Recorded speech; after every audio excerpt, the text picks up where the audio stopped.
Perfect.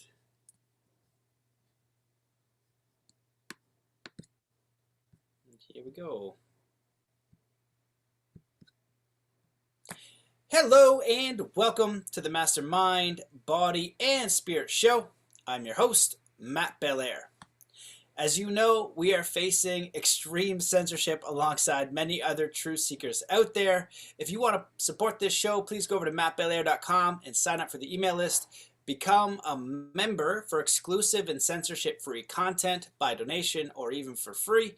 And most importantly, consider doing 3 kind acts wherever you are in the world today. Today's guest is an entrepreneur, speaker, and author of the book, Gettin, Unbusy. 5 steps to kill busyness and live with purpose, productivity, and peace. Welcome to the show, Garland Vance. Thanks, Matt. Super excited to be here with you. Yeah, I'm excited about this show too. I was saying before we started, I was like, wow, a book that, telling us to slow down. It's not like a 10x or a 20x or a 100x. I was like, I can't even keep up with 1 now. I was like, I can't do 10. I gotta relax. And I feel like overstimulation is such a massive issue that's going on right now. I think the definition by a computer of multitasking is the illusion of doing 2 tasks while doing 1. And so I feel like we're in a culture of just busyness and striving and struggling. And so I'm excited to have you on to speak about the book and the work. And so before we dive in, I know that you have quite an extensive background. So why don't you just let the audience know a little bit about yourself and your work and what inspired you to write the book? Yeah. So I'll tell you, I'll start with kind of what inspired me to write the book, and that'll tie into all that stuff. So it was in 2013, and I was the director at a nonprofit and in Georgia in the United States, and was loving my life, but I was having all of these physical problems. I was having chronic migraine headaches and heart palpitations where I'd like just be sitting at my desk checking email, and my heart would start pounding and I'd start pouring sweat, and I was in really good shape. And yet that was happening, and I was having forgetfulness and just all these physical problems. And so finally I went to the doctor and I was like, what in the world is going on? And my doctor was like, well, Garland, tell me about your life. And I said, Doc, I've got a really good life. It's just really busy. And he said, well, tell me what in the world busyness means. And I said, well, I work 50 to 60 hours a week for this nonprofit that I love. I helped rebrand it, start it, pretty much from the ground up. Love that. So 50 to 60 hours a week with that. And I'm working on my doctorate in leadership, 10 to 20 hours a week. And I travel about 60 days a year between work and school. And I've got 3 young kids. I have, that are just involved a little bit in the community, and we're helping, build some leadership programs in the community. And, oh, and by the way, Doc, my mom died last year. And so I've slowed down a lot just to give myself some time to grieve. And my doctor was like, Garland, I know exactly what your problem is. This is called stress. And I was like, I don't feel stressed out. I've never felt stressed out. And he said, well, you get migraine headaches 3 times a week. Your head is feeling stressed out. And he said, the reason you're so stressed out is because you're so busy. And I thought he was full of it. Honestly, I was like, this is the most ridiculous thing. I can't believe I just paid you money to tell me that I'm stressed out, and that I'm stressed out because I'm busy. And so I decided to go back. And since I was working on this doctorate, since I had heard so many people talk about how busy they were, I was like, I'm going to go back and start researching this and just see if it's really all that bad. What is it? Is it really all that bad?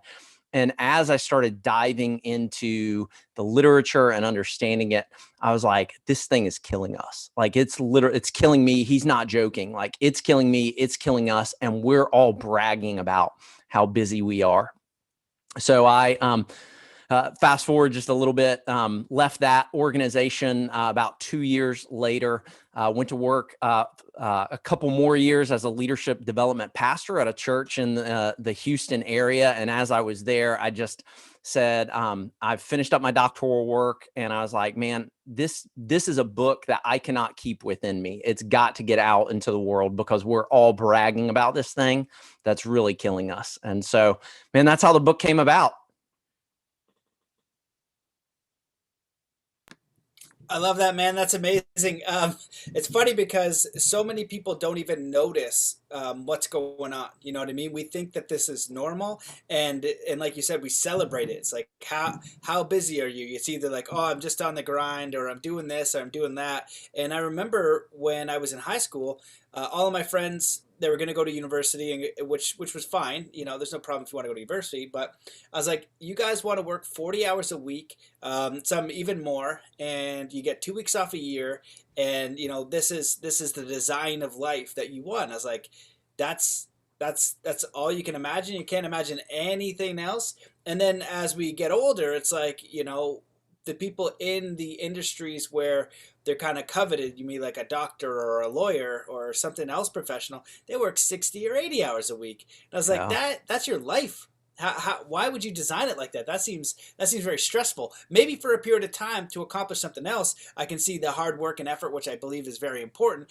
But as the permanent idea of your highest ideal of your life, to just be incredibly busy sounds stressful, and it doesn't sound like the most ideal scenario a human being could choose. And so I've gone through the chapters of your book, and it looks amazing. You know, it's very practical. So I'd love for you to kind of, you know, walk us through those steps. I don't know the best way to go about it, but how do we even begin to think this way? You know, you talk about deconstructing inhibiting beliefs, not limiting beliefs, and I feel like that's a great start. You know what I mean? In the bad habits, because most people, they can't even wrap their head around slowing down, Yeah. or not getting more, or not getting quote unquote ahead, right? They'd be like, what are you talking about? So yeah, maybe you can walk us through some of the steps and what you teach in the book. Yeah, yeah. So I think the place to begin, so there's 5 steps. They all start with D. It's decide, deconstruct, design, develop, and draw others in. And really, the first place you have to begin is with this step of decide, and that's decide if busyness is worth it. Decide if you are busy, and then decide what you're going to do about it. And so, in that first part, deciding if busyness is worth it, it's really looking at the physical, the mental, the emotional, and the relational toll that busyness takes on us. So I tell you what, pick your poison right here, Matt. Do you want to talk about what busyness is doing to us physically, mentally, emotionally, or relationally? What's the one you want to start with? Mentally. Okay. So mentally. So think in terms when it comes to busyness. The more windows you have open in a computer, the slower your RAM becomes, right? Which means that you can have 10, 15, 20 different windows open up, but all of those are conflicting with each other. They're, kind of crashing into each other and slowing each other down. So busyness, I define it as an overcommitment to too many good commitments. Busyness, like I was busy because of work, because of parenting, because of education, because of helping out in the community. All of those things, when you put them, are good, but when you put them together, they become too much. And it's the same thing, just like with RAM. Mentally, we have all of these projects and tasks and commitments that are open, and we can't give focused attention and intention to any of them because it's taking up all of the RAM in our mind. Yeah, absolutely. I love that analogy. I've actually used the exact same one before. So Nice. I That's love that, great right? minds, man. Yeah, Great right. minds. And so the same thing with like your storage of how much space you have, right? The more you have open, they call it, I think it's open loops in neurology or psychology, where if you, let's say, wake up and you're stressed about a friend maybe in the hospital, that would have a large emotional toll. So you Mm, might be thinking about that a lot. That'd be a strong emotional loop. If you go, then you go into the kitchen, you turn on the stove, and then you're boiling some water, then you go in and brush your teeth, but the stove is another open loop, so you're consciously just being aware of that, right? Then yeah. you've got a baby in the other room, and you know there's something dangerous over there, right? You could have moved the scissors, but they're in reach of the baby, so now you got all these open loops. And so what the idea is to shut down those open loops, close as many of those windows as possible, so that way you're more clear and you're more focused. And I just think about the martial arts and the Japanese traditions of simplicity, you know. Mm, And I think there's there's a quote by Michelangelo or someone like that. It's just like, brilliance is in simplicity or something like that. And they have immense focus and immense mastery and immense attention to detail, right? They're just very, very focused. And that's a skill that needs to be cultivated. Whereas when you're very busy, you're not really doing that. You're spread too thin. So you're not giving full focus to anything Yeah. or to any one subject. So can you talk a little bit about how this affects us emotionally as well, and then we can move on to the second step? Yeah. So emotional, this one is fascinating to me. So busyness has actually been linked to burnout. Now, if you think about this, in 2019, the World Health Organization came out and they said burnout is a chronic workplace medical condition. And they said, we're not exactly sure what to do about it. Now, this was 1 month after Gettin Unbusy had come out. And I was like, I know what to do about it. Because what's happening with our emotions when we experience burnout and is you've essentially got 3 stages in burnout. The first is what's called emotional exhaustion. And emotional exhaustion means that when you wake up in the morning, you don't feel like you have the energy or the capacity to deal with that day's issues. Like before you've even gotten out of bed, life feels like it's too much. That's the first stage of burnout, is this emotional exhaustion. Then the second stage you move to is what's known as depersonalization. And depersonalization is when we begin to actively dislike and resent the very people that we're there to care about the most. So I can remember like when I was in the throes of busyness and I had 3 little kids at the time, and they would come to me and be like, Dad, can you get me a glass of water? Dad, can you help out? And on the outside, I was supposed to be, yes, I'd love to do that. But on the inside, I was mad at them. I was furious that they would interrupt me. I had important things to do. And there they were, asking me to help them get a glass of water. And then the final stage of burnout is what's called a loss of sense of personal accomplishment. And that's a stage where it doesn't matter what you do, it never feels like it's enough. It never feels like it's good enough. You could win the award that you've been trying to win your whole life, and yet still inside it's going to be like, there's so much more I couldn't do, I didn't do. So emotionally, what busyness does is it leads us into this feeling of burnout, which is emotional exhaustion, depersonalization, loss of sense of personal accomplishment.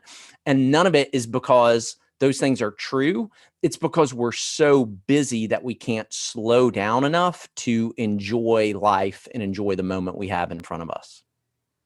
You son of a gun. I feel I feel like I'm burning out some. This has been a very stressful year, and I've gone through that range of emotions for sure. It's been challenging in many ways, and I feel like it's been challenging for a lot of people handling Yeah. the different stresses and their work and handling their family. I've been this year researching my butt off harder than ever before, trying to put out content and then figuring out the business side, but then also learning about freaking survival and like all this other stuff. You know what I mean? I'm just like, I don't have enough time. I'm Yeah. rolling through videos that are like 1.75 and 2. I'm like just sucking in the information. So, so I think you're definitely expressing what I've been experiencing personally for a little bit, in varying degrees, thankfully. Yeah. So let's move into some solutions. So can you talk about the deconstruct bit of this? Yeah. Yeah. So the biggest aha that I had as I was doing the research around this was what most people do is when they say, I'm too busy, they immediately jump into, I need to identify what my purpose is. I need to develop a life plan. I need to create some new goals. Don't do it. That's a horrible idea, but it's what most people do. And the reason that it's a horrible idea is because busyness, like I said, is an overcommitment to too many good commitments. Well, when you start moving immediately into life planning and goal setting, you add more commitments onto an overcommitted life. So the big aha was this, okay, before we can ever move into the intentional living, we need to do some deconstruction. And specifically, it's deconstructing some inhibiting beliefs that we have, these beliefs that really keep us trapped in busyness, deconstructing some bad habits that keep us trapped in busyness, and then deconstructing what I call unwanted commitments, where you actually go through and get some of the commitments out of your life. I love that. Is there a distinction between inhibiting beliefs and limiting beliefs, or are you using them as synonyms? Yeah, so I would use them as synonyms. In the book, what I talk about is an inhibiting belief isn't false, and I think the same thing with limiting beliefs is it's not necessarily false. It could be true, could be false, but because you believe it, it's holding you back. So I think they're pretty similar. Okay, great. And so, can you speak about maybe some common inhibiting beliefs? And I love that the deconstruction phase is so important, and a lot of the work I've been doing this year and actually in the past is connecting to people to quote unquote their life purpose. And sometimes, I'll get a client and we'll be working for like 3 months or something, and I say, it's not going to be that challenging to find what your life purpose is, because for me it's a direction. It doesn't end. Yeah. Recently I've used the example of Conor McGregor, who's got two world champions at 30, like two weight classes. So if he were to design his life as, a younger person, say, I want to make it to the UFC and be a champion, then a champion in two weight classes, well, crap, he did it at 32. So it's like, Right. or whatever his age was, like, now what do I do? So from that place, you get to expand and develop so we can find a meaningful direction. But the first stage is you need to be able to quiet your mind. If you're working 60 hours and you're getting up and you don't have a time to think, a time to reflect, a time to relax, a time to really contemplate some important questions, you shouldn't be moving forward. And you can stay in that period for as long as you want, because that's a very important step of the work, maybe Yeah. even the most important. So you just get to stay there and enjoy that for as long as you want, knowing you're doing something very productive. Until then, you take another action, because, like you said, most people, what they do is they stack on top and they stack on top, and then it's like, this isn't working. Well, of course it's not working. Right. Yeah. Yeah, so let's talk about these. There's actually three inhibiting beliefs that are the most common inhibiting beliefs that keep us trapped in busyness. So the first and really the most prolific is I need to be more. Something is intrinsically wrong with me and I need to be more. I need to be a better dad. I need to be a better person. I need to be a better leader. I need to be a better business person. Okay. So that's the first. The second is I need to do more. And so that's, my checklist should be longer. That's kind of the hustle mentality that's out right now, that's really popular is I need to work longer hours, get more done, drink more caffeine, sleep less hours. It's all And the then rage with the kids right now. yeah, it's a drug in and of itself, right? Yeah. And then the third is I need to get more. So this is one where I think there's some people who really think in terms of economically, I need to get more, I need to make more money. And so that drives us into busyness. But there's also an experiential version of I need to get more, which says I need to travel more, I need to get more experiences. And every time we do that, there's nothing wrong with those things in any way, but every time we do that, we're adding more and more commitments into our life. So I'm going to show you how this tell you how it works in my own life. So I love reading. I'm a big reader, but I've discovered that going into bookstores can actually drive me to busyness, because what will happen is I'll walk into a bookstore and I'll go to the section that I always love and I'll start reading the titles. And as soon as I read it, it's, how to be a badass marketer. And I'm like, oh gosh, that's what I need to be. I need to be more of that. And then I read the next title and it's how to be a better leader. And I'll read the next title and it's, how to 10x your productivity. And so I'm reading all of these titles and every title is telling me I need to be more. I need to be more. I need to be more, which immediately drives me into I need to do more. Now I need to read more books. I need to do what they say. I need to, here's all the stuff that I need to do. And then that immediately leads into I need to get more. Okay, I need to buy these books. I need to start accumulating information and spending money. And that immediately drives me into busyness. And so for me, like even just going into a bookstore, I have to go in and mentally prepare myself of, hey, I'm good. I'm enough. I'm okay. but I'm going to go in here and see if there's anything that interests me. And so it's just a total change of getting rid of those inhibiting beliefs and replacing them with empowering truths that only you can define for yourself. But it's those empowering truths that say, I don't need to be more, do more, and get more. Wow. Well, that's a very deep concept, and it reminds me of my own life because I remember when I was younger, the internet was, man, I guess I'm old.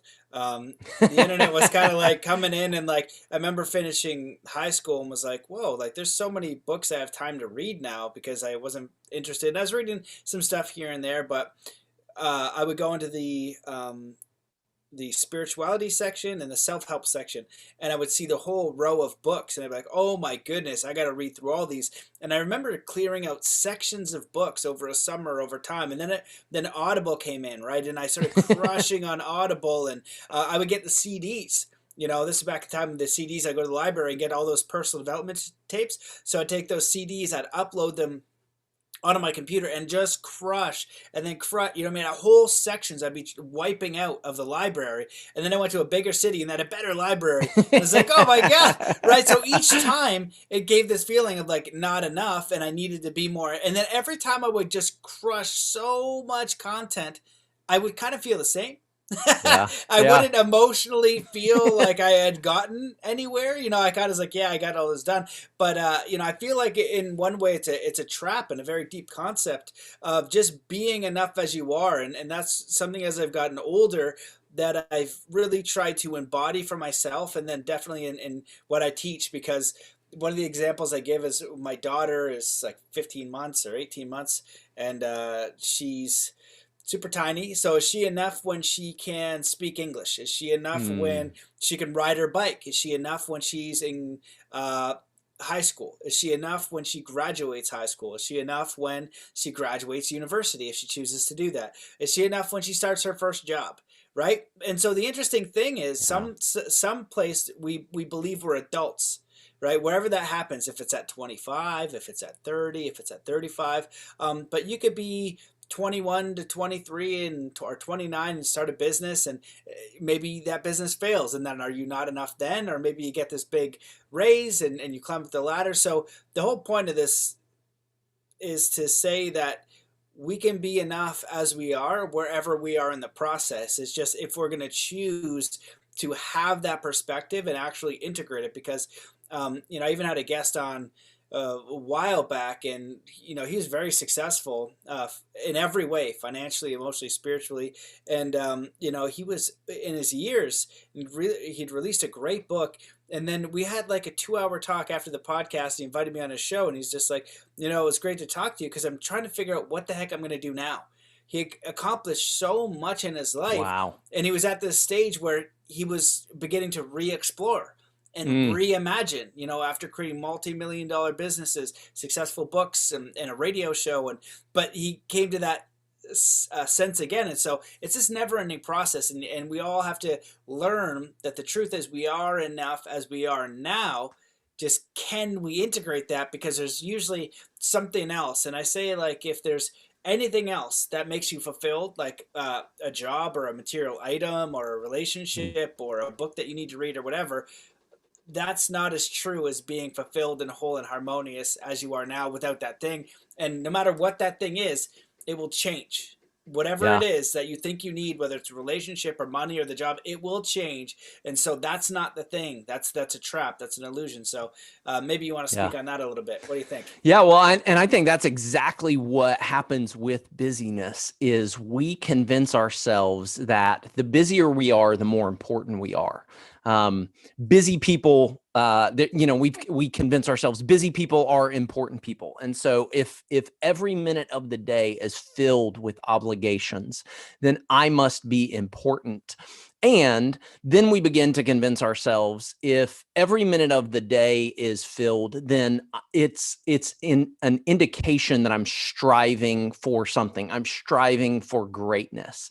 And what we fail so often to see is the very things, to your point, it's the very things that we're striving for that actually distract us from great from greatness. So I'm all for, the way that I say it in the book is I did not want to lose my type A personality. I'm a type A personality. I have big dreams. I have big goals. And I kind of like that about myself. And I love people who are like that. I think they kind of drive the world forward in a lot of ways. I like being a type A personality. What I don't like is being a stressed out type A personality, being a distracted type A personality, and all of those things are what comes with busyness. So absolutely go after your goals, go after big dreams, all those things, but do it in a way that's focused, that's intentional, that leads to peace in our lives because we're not so stressed out, overwhelmed, and exhausted. I love it. Beautiful. Well said. So let's dive in a little bit to the design because I'm curious about that. Once we can get there, and this is what I like about your book is that it is practical. Whenever I read a personal development book, which I've read many, and including Audible books, and trying to crush those is how to crush more Audible books in a week. I read that book. So it's like, dial it up to 2.0, you know what I mean? My brain has just been like, I don't know if there's that image of your face like sucked into the TV or the computer, but that's been like my year of just like absorbing all the info. But can you talk a little bit about the design phase? Sure. So once you actually start deconstructing the inhibiting beliefs, bad habits, unwanted commitments from your life, then it's time to step into this step 3 where you begin to design the life you want to live. And so I think there's 2 things that are really important to touch on in this. The first is I talk about designing the pace and space of life.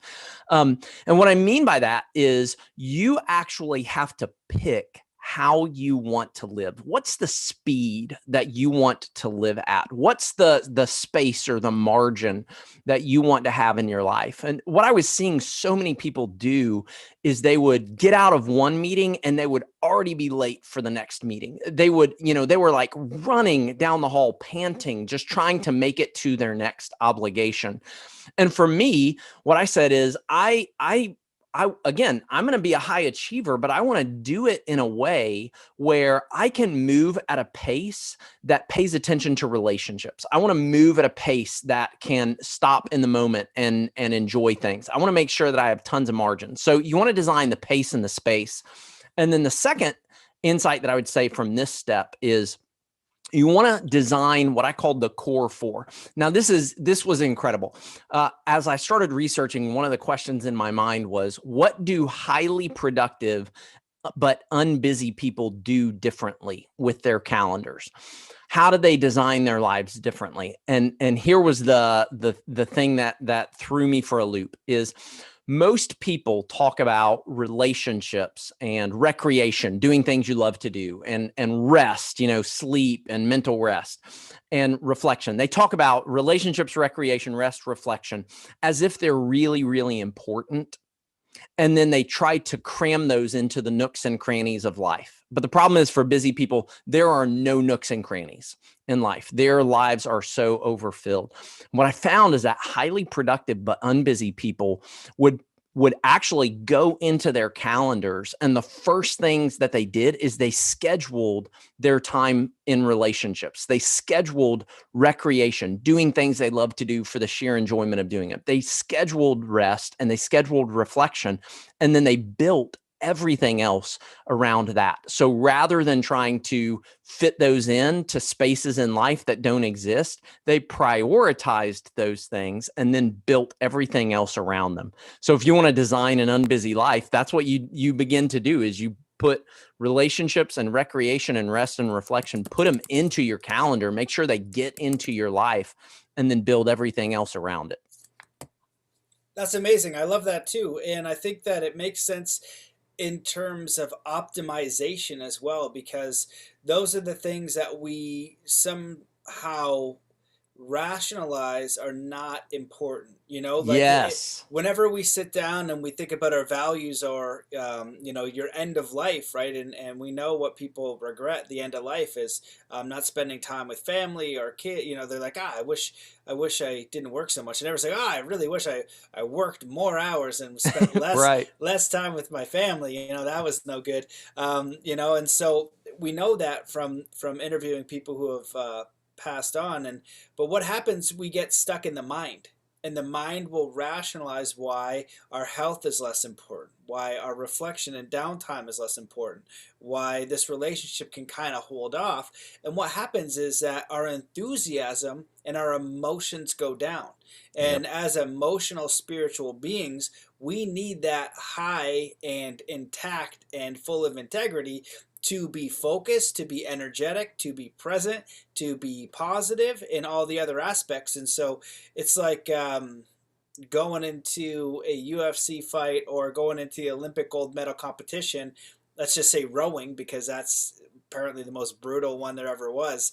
Mm. If you're going at 70% or even 50% energy, unless if you think 51% is positive and 49% would be negative and lethargic and busy and scatterbrained, most people are 49 and below, Yeah, right? So absolutely. so if we can get to that teeter and just go above, just be a little bit more enthusiastic, a little bit more centered, a little bit more at peace, just on the 51 side, we'll change our whole outlook on life. It'll be absolutely transformational and a night and day switch. Yeah, absolutely. That's so it and this, but how do we get energy? Well, we get energy in a couple of ways. One is we expend energy, right? So the physical work that we do. So I think that's recreation a lot of times, is just getting out. So today I just got out. I'm in Florida right now for a couple of weeks to spend time with my wife's family. And it was beautiful outside, and the end of the day came, and I was like, you know what? I'm going to go outside. I'm going to walk and just feel the sunshine. And the crazy thing is, I used energy, but as a result of that walk, I got back way more energy. So, and the relationships that we have. In fact, there's two types of relationships that people really need to spend time on. And a lot of times we miss this. The first is what we would call our most important relationship. So a lot of times those people have the same last name as us, or their family. And the awesome thing with family is they're going to be there. Hopefully it's lifelong. But the truth of the matter is, and don't tell this to anybody else, but the truth of the matter is, sometimes our most important relationships actually drain us of energy, especially if you have like young kids or things like that. Like those little people can absolutely drain the energy out of you. So you need time for your most important relationships. But there's a second type of relationship that's really important, and I call those your most energizing relationships. So these are the people who, when you spend time with them, you feel more alive, you feel more energized, like you get back energy by spending time with them. And a lot of times those are the relationships that busy people say, I don't have time for, they kind of put it on the back burner. But those relationships have a huge return on investment. Every hour you spend with energizing people, you're getting back 2, 3, 4 hours worth of energy. I love that example, and it reminds me of this one teaching I did by a very, very interesting guy in general named Corey Herder. I just keep trying to get him on the podcast. He'll come one day, and he was showing the tree of life in sacred geometry. So you've got the middle tree that's, I think, 6 or 8, and then 3 on the side, right? Okay. And he was talking about the correlation, right? So how it all balanced out, right? How they were all connected. And one of the ideas, he said, over here you've got friendships, and on the other side you've got your recreation. No, yeah. So you've got your recreation on one side, and then the friendships on the other. And he goes, well, if you look at the average person and what they do, so you work your 9 to 5 job. Well, what do they do for recreation? Most of the time, they meet their buddies at the pub, and that's the thing, right? Very, very low energy, right? Not judging it. It's just when you go in there, you're not doing a lot of high energy stuff. But if you go into some of the peak performers or the top CEOs of the world or things like that, often when they are doing something, they'll do trips like cat skiing or whitewater rafting or whatever. And if you imagine the energy, and this is integrating it into the body, When you Mm, are on a whitewater rafting, or when I'm snowboarding and dropping off a cliff, or I'm doing something extreme, my body is super focused, but it's cultivating tons of energy as a high state. And then that energy transfers to the other orb on the other side. So your mm, job, that can move into a vocation or a livelihood. So you start with a job because it makes money and it's just guaranteed. Then you move up to passion work. You mm. get that to stabilize through your expertise, through offering value, to getting a level of mastery. And then you create something that provides value. Then you can do that about 3 times in a lifetime. That leaves your legacy, right? Nice. And so as you increase the energy on the side that uplifts you, maybe it's training in a sport, or going on an adventure, going on a travel that will create high energy states, it transfers to the other side. And it was just like an interesting analogy that I had never considered before. So I feel like that lesson is very similar. Yeah. Yeah. You need to get that guy on the podcast, man. If you're listening, you need to be on the podcast. That's genius. Yeah, man, I'll tell him. Corey, get on here, man. Yeah. He's one fascinating guy. I'll tell you that. So why don't we go into the develop stage and talk a little bit about that part? Yeah, so one of the really interesting parts of this is the develop part is where it gets super practical. So I think the book is really practical, but a lot of the work that you have to do ahead of time is the mental work. It's the committing to that busyness isn't worth it. It's thinking about the design, and then finally we get into develop, and develop is when we begin to develop unbusy habits, an unbusy mind, and unbusy calendar. And I mean, it's little simple things like unbusy mind is just taking stuff with you everywhere you go to write down or to capture the ideas that you have, but then also taking time on a daily basis to process through the ideas that came to your mind.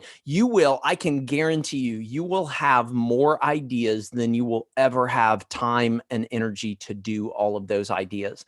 And so you really have to decide pretty quickly, capture all the ideas, but then at the end of the day go, that's not for now. I'm going to delete that. Oh, I'm going to commit to that. I want to come back to that in a couple of years. And so just beginning to slow your mind down. And then I would say one other really important practice, and this came out of developing an unbusy calendar, is taking 24 hours off every week. And what's crazy about this is, the ancient faith traditions call that a Sabbath, but all it is it's saying for 24 hours, I'm going to disengage from anything that I consider work. So what's work? Work is any obligation that you have to do or anything that you feel like you have to do. Okay. That's what work is. So for me, doing stuff out in the yard, like mowing the yard, fixing things up, that's work. I hate that stuff. But I have a next door neighbor. That's life-giving to him. So picking 24 hours and actually blocking it out in your life and if you have a family, doing it with your family and saying for 24 hours, we are not going to engage in any work. We're not going to engage in anything that feels like an obligation. And this is what one of the things I think was so awesome with it is there's this principle called Parkinson's law. And Parkinson's law says work expands to fill the time allotted. So the beauty of this thing is with every client I've ever worked with, I'll say to them, I want you to take 24 hours off. And they'll be like, I can't possibly take, I have 10 days worth of work and I'm trying to cram it into 7. And I'm like, hey, take 24 hours off, give it a month, try it. And you'll see. And what happens every single time is they come back and they're getting so much more done in 6 days than they would in 7 days because work always expands to fill the time allotted. So yeah, take 24 hours off every week. That's great, man. I love that. And what I'm reminded of, this interview that I had with Jeremiah Brown. He wrote a book called The 4-Year Olympian, and he was speaking about one of the coaches he had, and he said he was an Olympic gold medalist, and he said, what does it take to be an Olympic gold medalist? And he said, you have to commit suicide. He's like, what? He's like, relationship suicide, friendship suicide, social life suicide, everything. You have the only thing that you are focused on is an Olympic gold medal for that time being. And now it's kind of like similar to what you're saying. but a little bit different. That's like a hardcore focus, but everything else was cut away, right? And Yeah. that's what decide means. It means to cut away. And so when he decided to be an Olympic, he ended up winning a silver medal, and he did it in 4 years, and it's a truly amazing Nice. story. So I invite people to check out that podcast. But we can take that in a different way, right? He's still not training for the Olympics. He's like, okay, what do we want to cut away in our life that isn't priority? Because we have all these amazing ideas, but we need to cut away and just focus on the highest, best ones. Otherwise, nothing's going to get done. We need to focus on one or two or three items maximum, probably just one Max. or two, you know what I mean? And then just let those be there. Maybe you'll come back to them at a different time, or you're not going to give what you really want, the attention, the energy, and focus it's going to require for you to move forward in that. So I think that everything you're saying is just very practical and down to earth. Maybe you can kind of go into the fifth step of drawing others in, unless there's anything that you want to touch on in the develop stage. Yeah, the only other thing I'll say on the develop stage is, and this is really for the whole thing, the hardest person to say no to is yourself, because as soon as you have an idea, it begins to feel like an obligation. And an idea is just that. That's all it is. It's an idea. It popped in your head. It's there for a minute, and it's not an obligation. So learning to say no to yourself and say, here's the, like you were saying, the 2 or 3 massive priorities that I'm going to commit to. And then here's the 10,000 things that I'm going to say no to the best of my abilities. That's not easy, but when you learn to say no to yourself, that's going to be a huge part. And I talk about that in the deconstruct stage a lot, on how to say no. But yeah, so let's talk about step 5. Step 5 is the one, man, this one hurts me. And the reason it hurts me is, so step 5 is called draw others in. And when I first started coaching people through this process and really kind of discovering it, I only had those first 4 steps. And then there was a lady named Kim, and she had finished the first 4 steps. She had gotten unbusy. She had so much more time in her life. And I was like, Kim, this is amazing. I'm so proud of you. Great work. How do you feel? And she said, I feel really lonely. And I was like, no, like that is not the word I wanted to hear. What is happening? And she said, the thing is, everybody I know is still busy. So I've changed my life and nobody else is going with me. And so it was really in that moment where Kim helped me see, oh, wait a second, there is a 5th stage, because if we just stay stuck where we're busy ourselves, we're unbusy ourselves, but everybody else around us is still busy, it's not going to lead to the fulfillment and the enjoyment that we want. And so the 5th step is draw others in, and it's about drawing in your family, drawing in your friends, and drawing in your coworkers, and really helping on all aspects of your life, getting to the point where everybody around us is living at a sustainable pace and we are enjoying each other.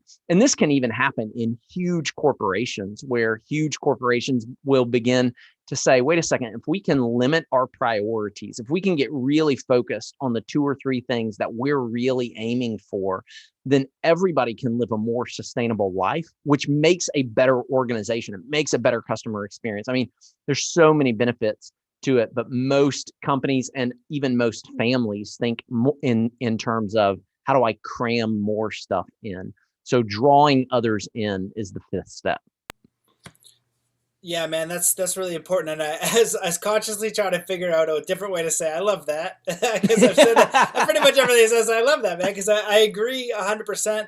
My question is, how do we draw them in practical terms? Because I feel like, yeah, if I look at my own life and how I've designed it, I've made a lot of friends from all over the world, and it's been fantastic. And it's interesting because the ones that I've made from all around the world in my travels, we have a similar perspective on life in many ways, Mm. and we design our life consciously. We all have our different struggles, and the friends that I grew up with, they don't have that same idea. And when I'm trying to explain it to them, or draw them in, sometimes I get a like deer in headlights look. And so I want to draw them in, and get them to kind of see that world or that perspective. And sometimes it can be challenging, or like if you've got all the time off in the world to go snowboarding, You want to go snowboarding with your buddies. Well, when I was in Whistler, everybody designed their life like that because it's a very high priority, right? Depending on Yeah. the city you're in, there's different priorities, right? You go to a surf town in Hawaii or in Australia, people are prioritizing getting out into the ocean, getting out into the water. And that's why for me, small mountain towns or people where cultures where they had that same idea of how they view life. And so what do you recommend for practical steps if people, because we can get Yeah. solidified, and that's another thing about busyness. It's the hamster wheel mind. There's no space for new ideas when you wake up, right? And that's what I was gonna say, you son of a bee, at the beginning of the podcast, because like I've woken up so many times this year, and I'm like, I can't, because I know I would wake up and I would just push play, and it would be like a 2 hour video, right? That had so, and then I would just be, I am crushing all of these videos because there's no way I'm going to talk about health and what's going on in the world without having a firm grasp of understanding everything. Oh, now there's this thing. Well, they say that. Well, there's this. Now boom, another 20 hours later, 40 hours of research, I have a knowledge. And so, Yeah. Yeah. so I kind of experienced those things. And so, that was kind of a side note, but how do we draw people in and kind of just share that? Because it's always so much more beautiful together, Yeah. when we can do these things. Yeah. So when it comes to your friend, let's just talk about friends because each of these are a little bit different. But I think you touched a lot on the friendship side of things. And so when it comes to drawing in your friends, you can't have an aggressive approach, right? And you know this already, but you can't just go up to them and be like, "I'm unbusy. You should slow down. Look at how much more time I have." Blah blah blah blah blah. Right. So I think the first thing that we do when we try to draw friends in is we eliminate busy from our vocabulary. Get it out of your vocabulary. In fact, in my family, it's a bad word. A few weeks ago, my 11-year-old son said, "Mom, you're seeming a little bit like the B word right now." And we were all like, "What?" And and then he said, "A little busy." And we were like, "Oh, okay, that is a bad word. Yes, don't." But get it out of your vocabulary so that when your friends say, "Hey man, how are you doing?" It's, "Well, I'm doing really well. Here's the parts of my life that are really fulfilling." And so by even the way that you're responding, you're letting your friends know that you have time for them and you have time for the things that are really most important to you. And then I think beginning to ask them a lot of questions, and you touched on this a second ago, Matt, but really asking them, what is it that you want to do in your life? If you had all the time in the world, what would you do? And and just getting some questions to them, and then beginning to show them and really invite them into a slower pace of life that allows them to accomplish those goals. It is, for me, the way that I found it. It's really helpful to do it. If we can help them slow down and see that busyness is actually the enemy that's preventing them from enjoying from enjoying the life that they want to live, then we can begin saying, okay, there's actually a really simple process to eliminate the busyness from our lives. And so, and the final thing that I would say is we can't expect. I've had to learn this the hard way. We can't really expect others to change as quickly, right?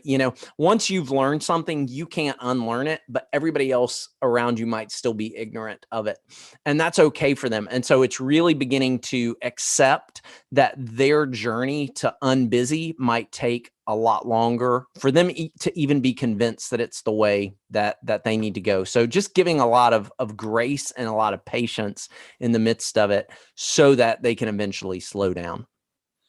Yeah, absolutely. And I feel like the subject of busyness is a great way to tackle so many of the problems in the world that people are experiencing as far as health, happiness, relationships, and ways of being. It's almost like busyness is this epidemic that leads into having fast food.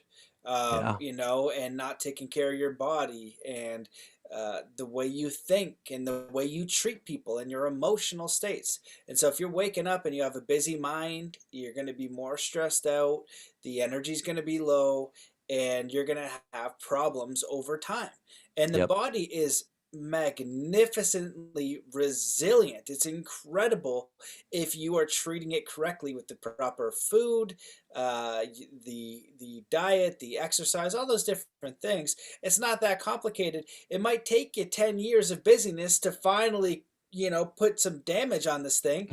And then the beautiful thing is once you get that symptom or that expression, then you can make the change, right? That could be any number of things. And I had Amanda Vollmer on the podcast. It was a really great show talking about health and all these different things. And she said, when you see the result of something, let's say you see a scab or a boil, or she's talking about chickenpox in particular. She's like, it's a result usually of something else going on in the body. So it's just a signal. So the signal is a good thing. Just like if you put your hand on a hot stove, thank you that I'm getting the signal that this is hot, because then I can take my hand off and I will have less damage. So when you're ill and the body's producing something, you can have a reflection time of say, hey, what is producing this? What do I need to change? How do I get back into homeostasis and have the body work naturally so it can do and be what it's supposed to or made to do anyway, and work at its optimal level. And I feel like what's happening is we are just throwing so much at our minds and bodies that we can't do it all. So we're doing everything half-assed and we're not focused on anything. It's like there's one of these quotes that says you overestimate what you can do in a year and underestimate what you can do in 10. And through this experience, I've had my podcast banned and shadow banned and deleted all my stuff. And if I think about it, it's a bummer and it does piss me off a little bit, but not as much as it should really, because I know I'm not going to give up and I can start at zero. People sometimes say, oh, I wrote an article and trying to do this and I don't have as many views as I want. I was like, man, I just did episode 400 and something. I think it's only got like 500 views on one of the shows. Some of them get more or less, right? Yeah. But I can only show up for work and I know I'm going to do that because I love it. And over time, it's going to build. It's going to get better. The quality is going to get better. So you got to give yourself that time and space and dedication and do it with kind of a level of mastery and peace and flow. Or if you rush through it, you're going to be trying to get this result. And it's just the process will be challenging the whole way, right? It'll be just the whole way. You're just not going to enjoy the process, where the whole entire thing is the process. So I think that's a lot of what you're teaching too. So this has been all fantastic. I really enjoyed all of these tools, and I'm grateful that it's practical. I love practical self-help books. I'm looking through. It's got strategies. It makes sense. I can dig it. I can do something. So just thank you so much for coming on the show. I appreciate your work. Is there anything that you wish that I had asked or that you want to discuss before we close it out? Yeah. So I would say, so I'm going to make a shameless self-promotion, but I'd love for your audience, if this sounds interesting to you, go to killbusy.com, and I will actually give you the book for free if you'll pay for the shipping and handling. I just want to get this out there because it is truly an epidemic. So killbusy.com, I'll send you the book for free if you will pay for the shipping and handling. And man, here's the last thing I would say is, if this, if you're listening to this and this is resonating with you, and you're saying, I'm experiencing that stress and I'm experiencing this, you have the power to decide. That's why that is the first step. Is you have the power to say, everybody else around me is telling me that I need to be busy, and I'm going to choose to live a different type of life. And so make that decision to get unbusy, and the rest will follow. So that's it, man. Beautiful. I love it. Well, I appreciate it. This has been fantastic and very helpful for me. So I'm certainly going to apply, what you shared in this podcast to cut some things out. And I've done that more and more recently. So I'm just grateful for the work and what you're putting out in the world. It's so needed. There's 1,001 books out there. 99% of everything is about get more. And one side of the equation is efficiency, is making sure you're showing up for work, is putting in that effort. But on the other side, it is, you don't want to go too far. It's the middle way is always the way. Yeah. And that's what's crazy. I've accomplished more professionally and personally in the last 5 years after getting Unbusy than I had ever accomplished the years before that. So it's a formula. It truly is steps to accomplish more and more of your big dreams and high priorities. It's just totally counterintuitive to how we think we need to do it. We think we need to hit the gas and go harder and faster and longer. And the truth is we actually need to slow up a little bit, and we can do so much more. Amazing. I love it. Well, thank you so much for coming on the show. I invite everybody to check out the book. You can't really beat free book. So get the book. Get the book. Leave a review. It's helpful. Put in a lot of work. So thanks for coming on the show, man. I appreciate you. And thanks, Matt. Appreciate you, man. Okay, take care. Peace.